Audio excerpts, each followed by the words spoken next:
call home in Afghanistan and a 9-year-old appears at the other end of the screen.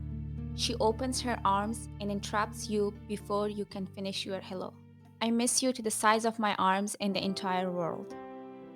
As your host mom once taught, you look up to the ceiling to stop drops of tears that each wants to leave the eyes more hastily than the other. Your mind travels back to when she first attended school at the age of 6.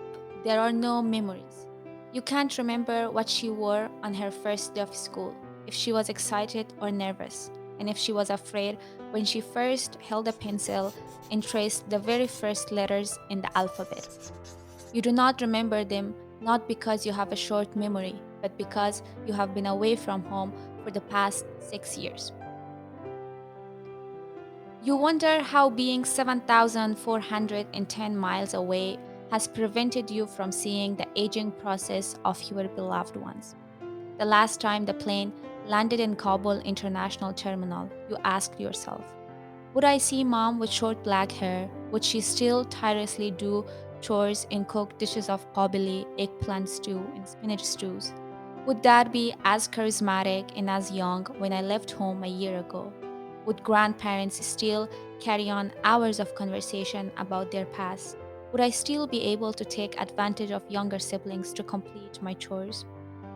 You exited the terminal and saw the youngest sister running towards you.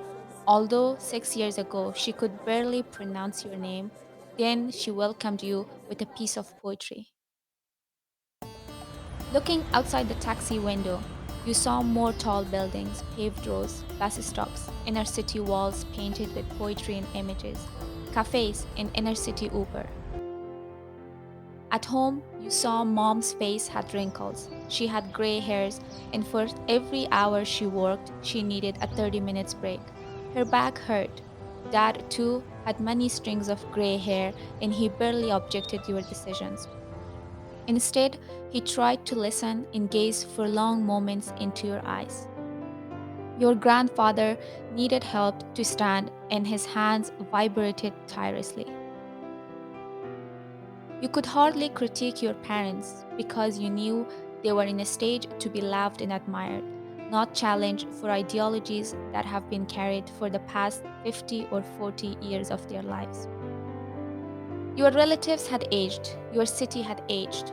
You worried, as still you do, that you have been selfish to develop a great version of yourself with the price of taking years of intimacy that a mother could have with her daughter, a sister with her sister, a brother with her sister, and a grandfather with her granddaughter.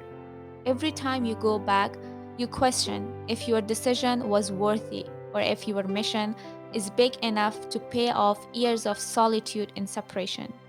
You still do not know the answer to your wonderings, even when you hang up the phone and there is the little sister's voice echoing in your ears, I miss you, I miss you.